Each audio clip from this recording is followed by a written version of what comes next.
hey, that's him. That's the guy that closed all those units. Wow.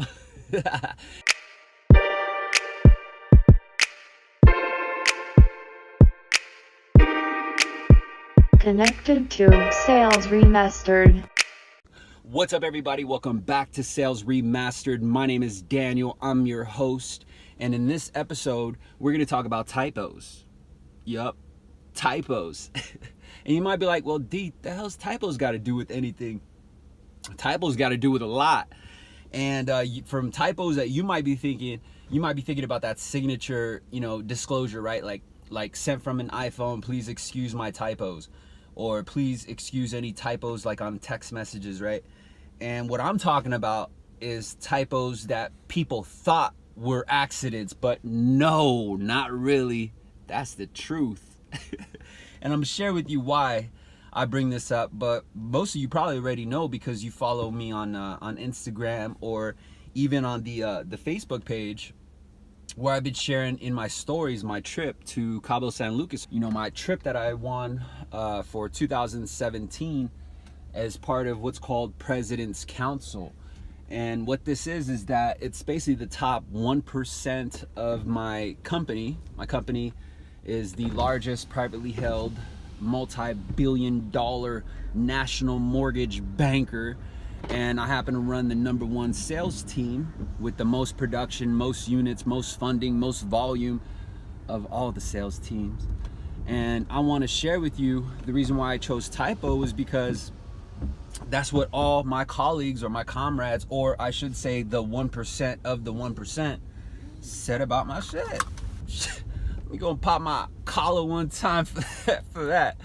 And so this is how it happened, right? Okay, so we stayed in Cabo San Lucas, and we stayed literally right on the beach at this place called the Cape, which is a Thompson hotel.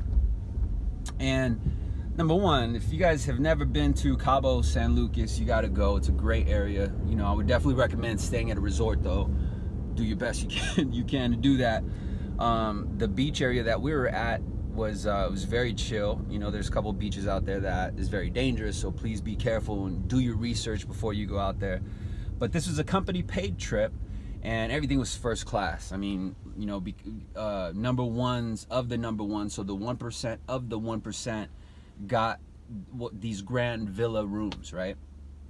Everyone else still got a dope room. Like their room was still luxurious and amazing, but those were called HalfVillas or quarter villas, I meant. And so, of course, since I'm the 1% of the 1%, or I'm part of the 1% of the 1%, I got a full villa. And man, this room was just amazing. You walk in and it's just wow, like you didn't want to leave. You knew you were gonna have a great weekend, and everything was great. Like the balcony and the view was just top notch. And so I'm very thankful, I'm very grateful, because not too many organizations are as lucky as I am, where the owners, because it's a privately held company, right? Like we don't have stakeholders, there's no shareholders, it's not biased like if you work for a retail bank. These are privately owned. This is a privately owned company, minority owned company, by the way. And the owners are amazing. They're just great. They're very humble, very down to earth, which is very rare considering these people are multi-millionaires, probably billionaires already. But just to know that that's possible is real cool. And it's not a matter of them being nice enough to talk to you or say hello to you when you walk by. It's a matter of them knowing your name, and it's a matter of them showing you an example that you don't always need to be bourgeois, when you hit a certain income bracket, because I know they living nice, bro. Like I know they're living. I can only imagine.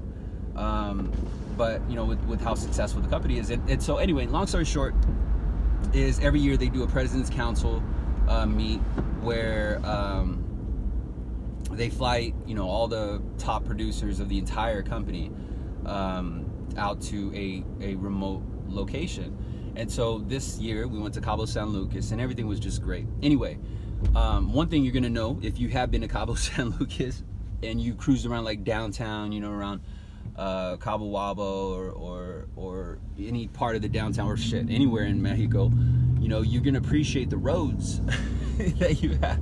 Like, I'm from California, so the roads that we have here are just amazing. And it's good experience to go travel and see other cultures and see other atmospheres and other environments, because you really don't know how good you got it until you don't got it. And when I came back and I saw the streets, I saw the signs, I saw the organization, the structure, the policies, the guidelines, you know, what we're used to, what we typically may take for granted, you know, I appreciated it that much more. Appreciated it. I hope that made sense. And so anyway, I during this trip, you know, it was from Thursday to Sunday. Saturday we had this huge ceremony on the rooftop. Rooftop was amazing because you just saw all nothing but land and water, and it was a really nice view. And right in the view you saw, you know, the Lover's Arch, which is the Lover's Rock, the famous Rock of Cabo. And you know, we had a ceremony where all the people, this had to be 500 people it was a rooftop bar. And so as they call out the names and they announce the winners, they have this huge big screen, and on the big screen has your picture, or the picture of the winner has their name, their title, and the amount of units that they did for the year. And so I was like the fifth one who got announced, and what felt great was when my picture came up for my announcement and they saw my unit count. Every single one was like, what? Like, it got quiet real quick. Like, you just heard whispering. You heard I heard people within my own table, like literally next to me, say, what? That's impossible. That's a typo.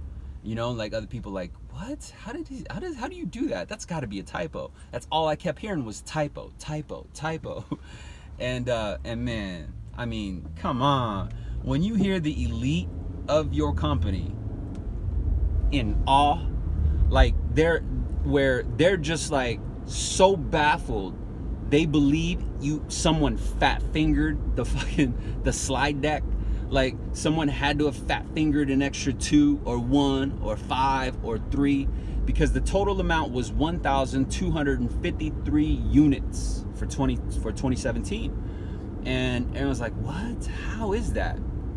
And of course, some of the elite group that was there, they were, you know, they're individual loan officers. Me, myself, I'm a sales manager. And so, you know, when I got back to my team, Mary was like, dude, how the hell did you do that? You know, they started calling me 1200, like, whoa, 1200, tell me all the secrets, you know? And this is a fucking, after 2 or 3 days of business days where, you know, like, it's the top people. So it's all throughout the country.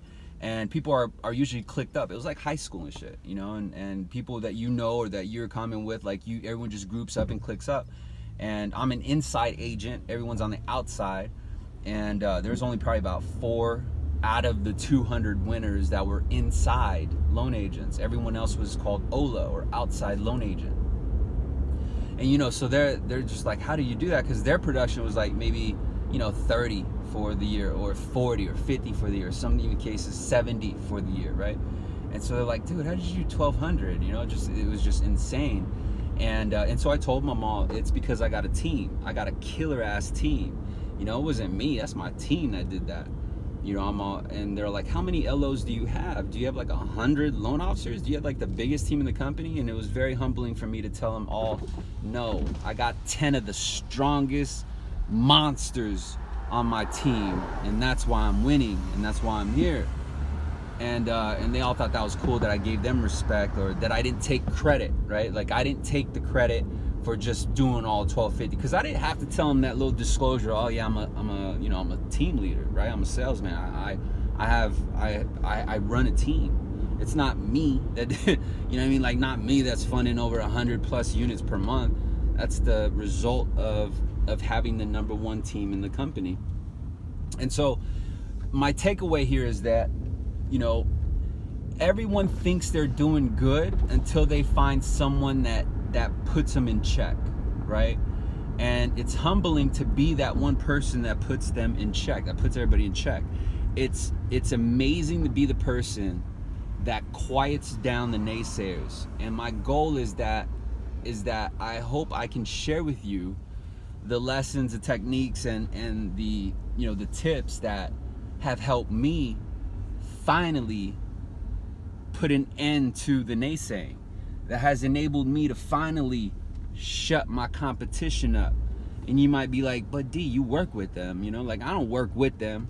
We all work for the same organization, but please believe, boo-boo, we are all out to feed ourselves. We are all out to feed our own pipeline. Of course, it's good and camaraderie, and it's the right thing to do to go ahead and support and cheer everyone on. But you know how good it felt for all these people that, you know, that didn't know you when you came in, because, like, you know, I'm you know, we're all popular within our own immediate group. But when you get on a national scale, unless you like are on TV or some shit, or you're just in a constant news feed, no one knows you, right? So you're kind of out of your realm.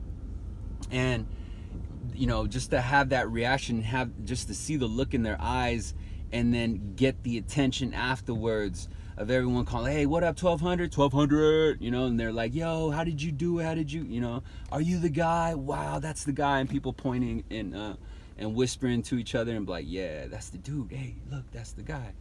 And what's funny is that I was on a podcast where I talked about, at the very beginning, what got me into sales was I wanted to be that dude. I wanted to be the dude that everyone would point and say, hey, that's him.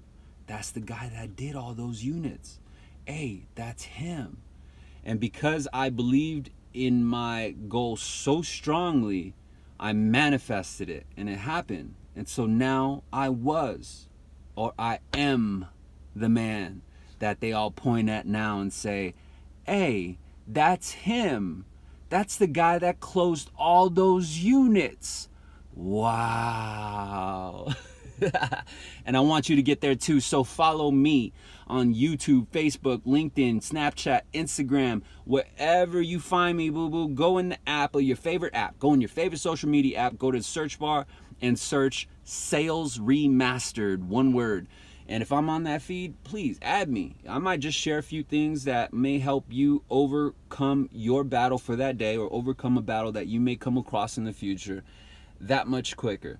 And I may share with you a tip that may just help you look at things in a different way. And sometimes it just takes that one word to help set you free and unlock the shackles that have held you down for so long. And I hope you find the key here at Sales Remastered. I'll see you on the next video. Look at that though.